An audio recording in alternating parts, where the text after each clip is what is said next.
즉 쟤들은 이 악마의 내러티브가 3종 세트란 말이에요. 기후변화, 그 다음에 CRT, 비판적 인종이론, 젠더 평등. 그런데 이 3종 세트 악마의 내러티브 안에 상호 정합성이 없어요. 그러니까 상호 정합성이라는 건 우리 그냥 속된 말로 표현하면 아구가 안 맞는 거예요. 서로. 합이 안 맞는 거예요. 딱딱. 그러니까 우리가 아까 살펴봤지만 그 젠더 평등과 CRT가 싸움 붙은 거 아니에요. 첫 번째 케이스, 그 시애틀 케이스가. 그 다음에 두 번째 케이스는 젠더 평등과 전투적 급진 페미니즘이 싸움 붙은 거고. 그러니까 아구가 안 맞아요, 사실은.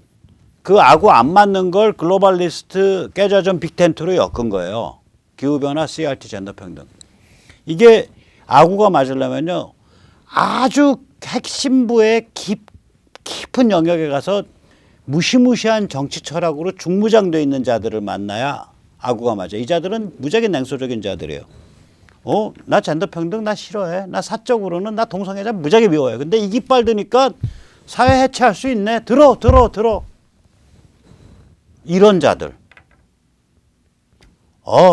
나 저기 뭐야 그 흑인만 보면 구역질나. 나는 흑인은 사람이라고 생각 안 해. 그거 뭐 지능이라든지 그 뭐 풍습이라든지 아주 싫어. 하지만 BLM, 조지 플로이드는 성자입니다. 여러분, 이 백인이 지배하는 이 백인 종족주의, 백인 우월주의가 지배하는 빌어먹을 놈의 이 인종차별 사회를 불살라 버립시다. 라고 깃발을 드니까 사회를 해체할 수 있네. 들어. 즉 무슨 깃발이든 상관없다. 사회를 공격할 수 있냐. 진실과 거짓의 구별이 무의미하다라는 것을 전도할 수 있냐. 옳고 그름의 구별이 무의미하다라는 걸 전도할 수 있냐. 사회를 흔들 수 있냐. 그거면 아무 깃발이나 들어도 된다. 나한테 중요한 건 깃대 하나뿐이다. 이거 굉장히 중요한 컨셉입니다. 이 아주 정치적인 사람들로 가면요. 깃발은 보질 않아요. 깃대만 봐요. 이 자들은. 그런 사람들 중에 특히 이런 거죠. 1920년대요. 독일에서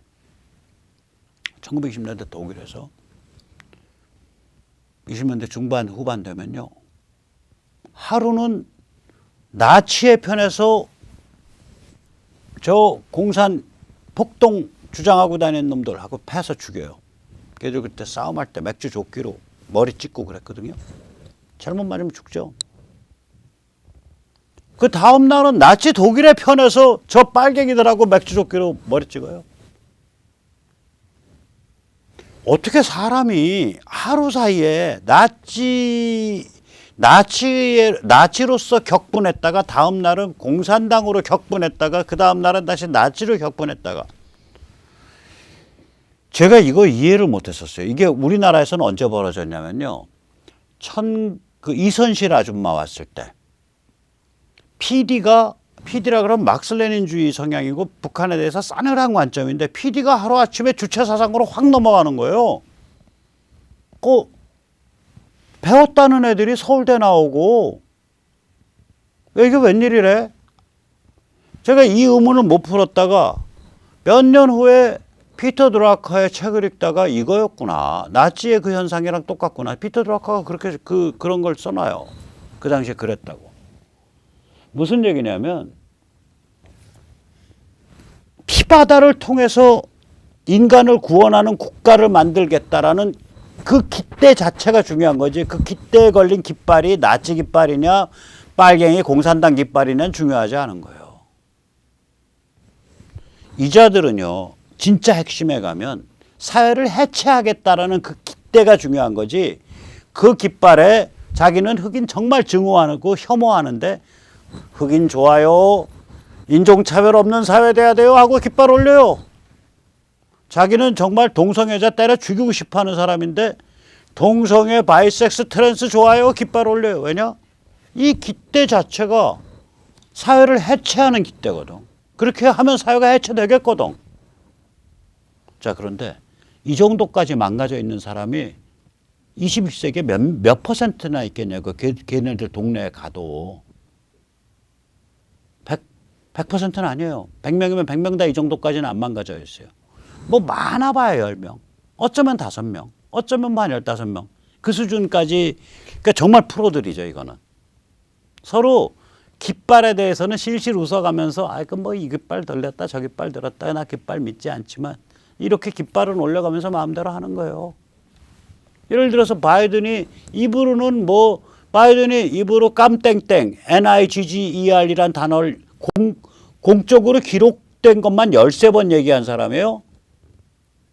그런데 입만 뻥끗하면 BLM이 어떻고 그 세계 각국의 영사관에 전부 그 조지 플로이드의 죽음, 그 성스러운 죽음에서 시작된 BLM 운동을 기리는 BLM 깃발을 올리세요. 그래서 지금 서울 미국 영사관에 BLM 깃발 올라가 있잖아요. 토 나올 것 같아 보고 있으면. 그게 진짜 프로거든요. 프로 악마성이죠. 안 믿는 거예요. 마음속에서는 아무것도 안 믿는 거예요. 믿는 건 오로지 하나, 사회의 해체, 흔들고 약화시키고 그 과정에서 자기 한 구치 챙기고 이것만 믿는 거예요. 무시무시한 겁니다. 자, 그런데 이런 자들은 그쪽 진영 가도 100이면 100명이 다 그런 게 아니에요. 그중에 95명은 순진한 개돼지들이라고요. 그러면 일반 내러티브 신도들은 나는 예를 들어서 나는 CRT에 필 꽂혀 있는 거예요. 인종차별 반대. 근데 나는 동성애 별로 안 좋아해. 트랜스도 안 좋아해. 여기에 필이 꽂혀 있다고. 그런데 이 글로벌리스트 깨자점 빅텐트는 이 둘을 연결시켜서 나한테 자꾸 집어넣으려고 그러니까 반발하죠. 아까 그거 시애틀 사건이.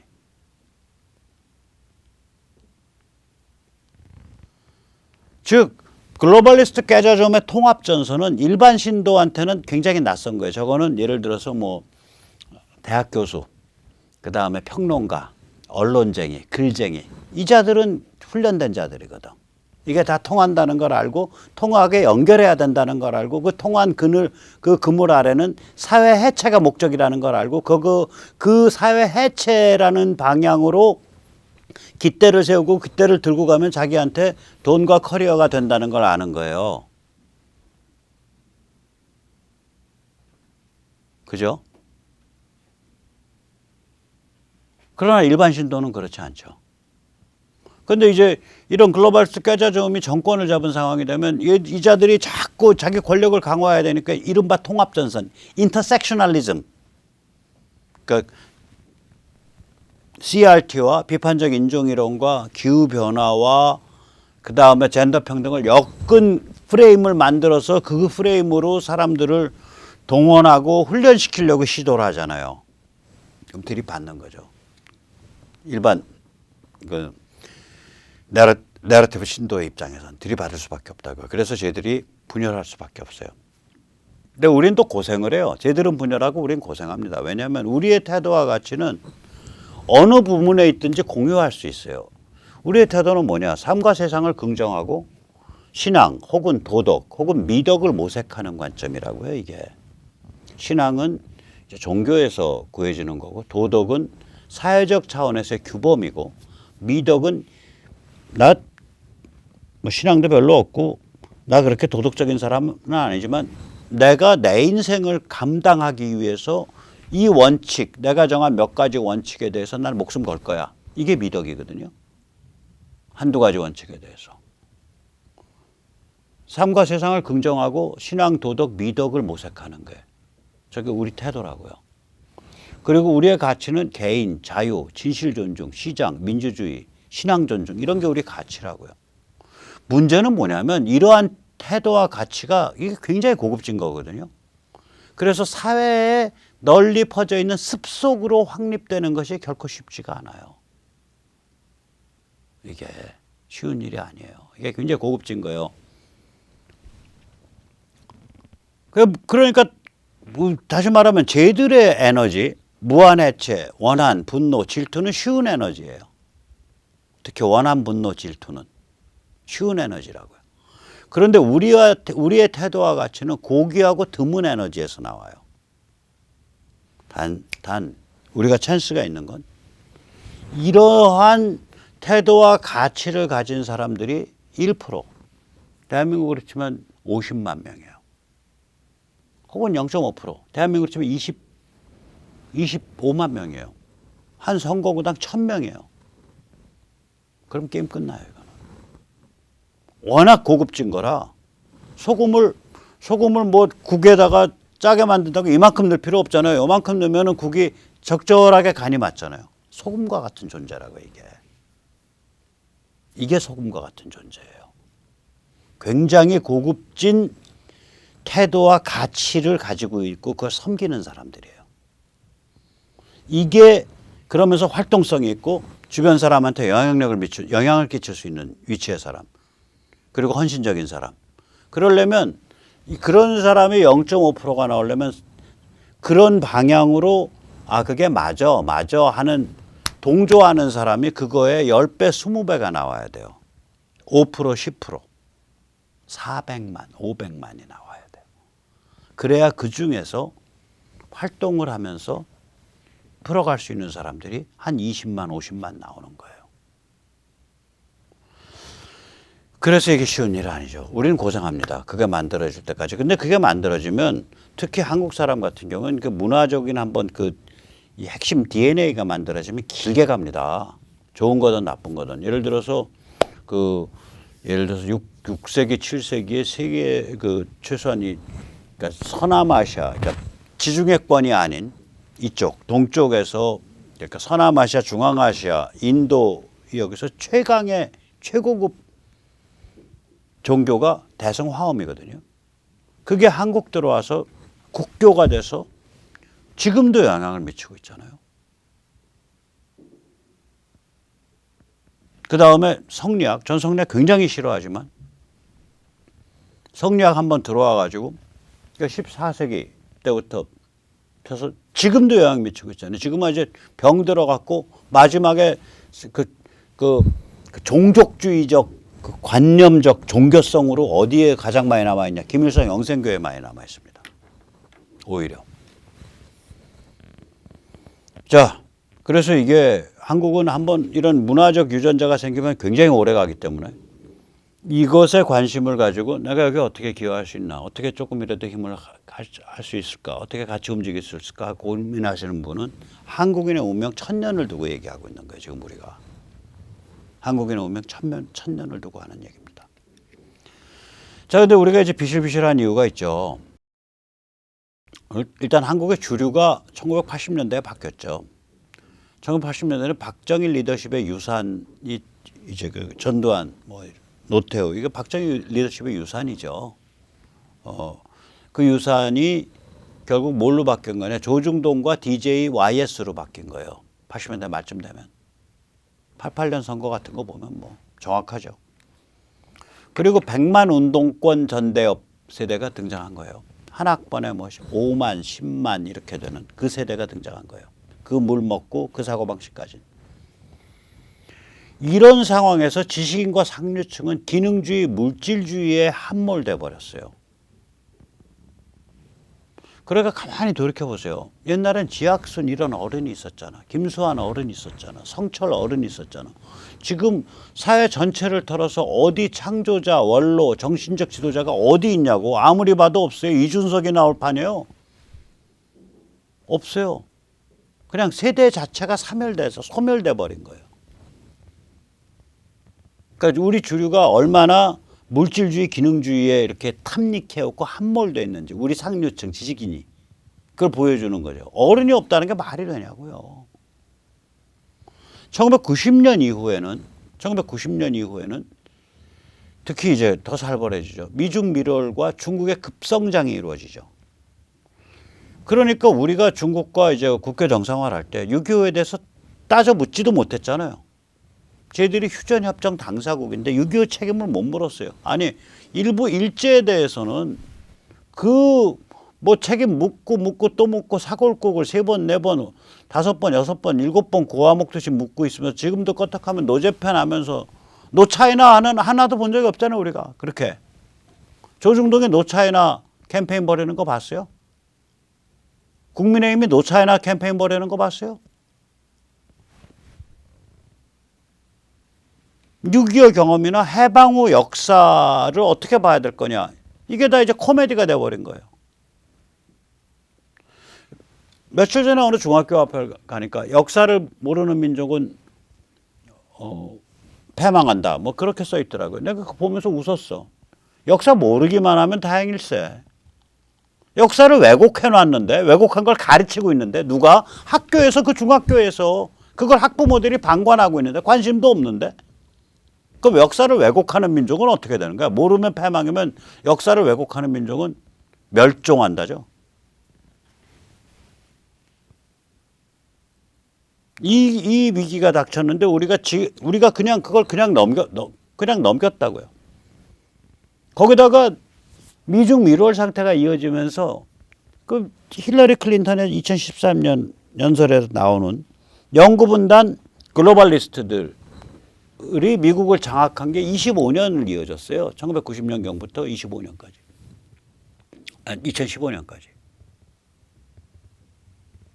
거기다가 중간에 또 IMF가 있었는데 IMF 딱 터지면서 정말 피도 눈물도 없는 이기주의, 같은 형제, 같은 집안 뭐 이런 것도 없고 이제 아마 통계 내보면 IMF 이후에 형제 간의 유산 상속 싸움이 IMF 이전에 비해서 10배는 증가했을 겁니다.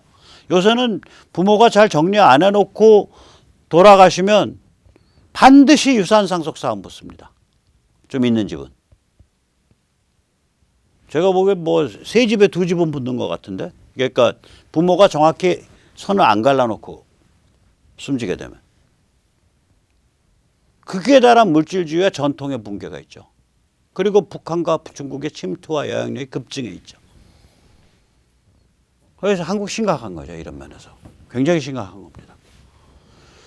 자, 이렇게 우리가 비실비실한 상황에서 조중동과 여의도가 이제 속셈을 드러냈습니다. 김종인이 이렇게 말을 했군요. 최재형이 대통령 되면 임기 2년 후에 내각제 개헌으로 갈 수 있습니다. 최재형이 개헌을 검토한다고 들었습니다. 또 갑자기 무슨 귀신, 무슨 어디 봉창 두드리는 소리래요. 근데 이걸 우리가 그냥 볼 수 없는 게 박 대통령을 제거하겠다고 조중동과 그 당시 새누리 지도부가 결정을 했을 때 그게 아마 언젠가 결정이 됐을 거예요. 그해 여름이나 가을쯤에. 안 그러면 그렇게 일사불란하게 진행을 못하죠. 근본 원인도 헌법 변경부터 있었어요. 그래서 박 대통령이 몰렸을 때 11월 달에 몰리니까 나 개헌하겠다 그랬잖아요. 제가 그거 보면서 아이고 누가 저걸 코치했는지 정말 잘못 코치했다. 왜냐하면 상황이 어떤 재를 넘었기 때문에 나 개헌할 테니까 타협하자라고 시그널을 줘봐야 상대방이 칼을 다시 안 집어넣는다고요. 그냥 더 들어온다고요. 박 대통령은 하야 안 하고 탄핵의 길로 가고 거기서 오역을 뒤집어 쓴 거. 그게 잘한 거예요. 근데 그 전에 2016년 11월경일 겁니다. 11월에 박 대통령이 개헌하겠다. 내각제 개헌할게. 이제 나 이제 그만 공격해. 이런 시그널을 줬다고요. 생뚱맞죠. 상대방은 이미 딱 작전 짜서 칼 뽑고 들어왔는데 야 네가 왜 칼 뽑고 들어온지 알겠어. 너 마음속에 개헌 있는 거 아니야. 그래 나 개헌할게. 칼 내려놔. 이게 칼 뽑고 들어온 지금 이 흉악한 자들이 그런다고 칼 내려놓겠냐고요. 다시 말해서 사실인지 아닌지는 상관없이 박 대통령의 그때의 그 발언이 뭘 뜻하냐. 결국 조중동과 여의도 것들의 최종 목표가 개헌이었다. 그래서 그게 지금 숨겨졌다가 다시 불거져 나오고 있는 거예요. 김종인의 입을 통해서. 이 자들이 이원집정부제 혹은 의원 내각제 개헌을 이렇게 고집하냐. 해먹기 좋거든. 아무도 책임을 안 지잖아요. 서로 카드 돌리면서 책임이 분산돼 버려요. 이거 누가 책임져야지. 저 사람이 말 처음에 발의했어요. 가면 아니에요. 저쪽에서 포럼에서 먼저 얘기 나왔어요. 책임을 물을 수가 없어요. 그 다음에 여의도를 위한 여의도의 짝퉁 공화국이 되는 거죠. 그래서 누가 제일 이익 보겠어요? 휙 정치판 한번 휘저으면은 왕건이 쭉 건져서 먹을 수 있는 조중동이 제일 이익 보죠. 그리고 이걸 누가 박수치고서 가고 있어요? 대한민국 10대 로펌이랑 관계 있는 유수의 원로 변호사들, 대한민국 헌법학자들, 대한민국 법학자들 이런 자들이 그 박수 치면서 짠짜라 짠짠짠짠짠짠 하면서 나발불면서 가고 있는 거예요. 구글링을 하셔가지고 박근혜 대통령 때 이 개헌론이 세미나 한 것들을 한번 쭉 뽑아보세요. 시간 있으시면. 그러면 깜짝 놀랄 대한민국 최고의 법률회사의 그 창업 파트너, 대한민국 법조계를 쥐락펴락하는 사람들, 이런 사람들이 주도해서 그걸 다 했어요. 이미 2015년, 14년에 2016년 탄핵 국면 가기 전에 이미. 그리고 거기에 대해서 온갖 법학자들, 헌법학자들이 좋은 논문 다 쓰고 근사하게 보이는 논문, 좋다기보다. 다시 이 게임 시작하는 거예요. 저희 그 어저께 제가 소개드렸던 마이초이스 거기 캠페인 안에는 이 이원집 정부제 내각제 개헌, 내각제 헌법 변경에 찬성합니까? 반대합니까? 투표 항목이 하나 들어있어요. 그러니까 2022 야권 대선 후보를 누굴 지지합니까라는 항목도 있지만 이게 들어있어요. 그래서 저는 개인적으로 그게 뭐 어떤 후보가 됐던 그게 뭐 윤석열 후보가 됐던 무슨 최재형 후보가 됐던 개헌의 개자만 얘기 꺼내면 그때부터는 저는 안면 몰수하고 공격할 겁니다. 안면 몰수하고 공격해요. 피할 수 있는 길이 많잖아요. 예를 들어서 지금 국가가 누란의 위기에 처했는데 그리고 여소야대 전국인데 제가 대통령 후보로서 개헌을 운운한다는 건 좀 생뚱맞게 생각이 됩니다. 그거는 국회라든지 여러 사회에서 중지를 모아서 차분히 논의해야 될 사안으로 생각합니다. 차분히 장기적으로. 그렇게 좋은 말로 하고 넘어갈 수 있는 걸 지금 만약에 김종인이 얘기하듯이 최재형 원장이 개헌이랑 깃발 들었다 그러면 그날부터 저는 최 원장 팹니다. 조중동의 개냐 그러고 팰 거예요. 당신 여의도의 개냐? 조중동의 개냐? 그래서 이 대통령 후보를 생각하시고 계시는 훌륭하신 그 상품성 높으신 두 분은 제발 개헌의 기억자도 꺼내지 마시기 바랍니다. 네, 오늘 여기까지 모시겠습니다. 감사합니다.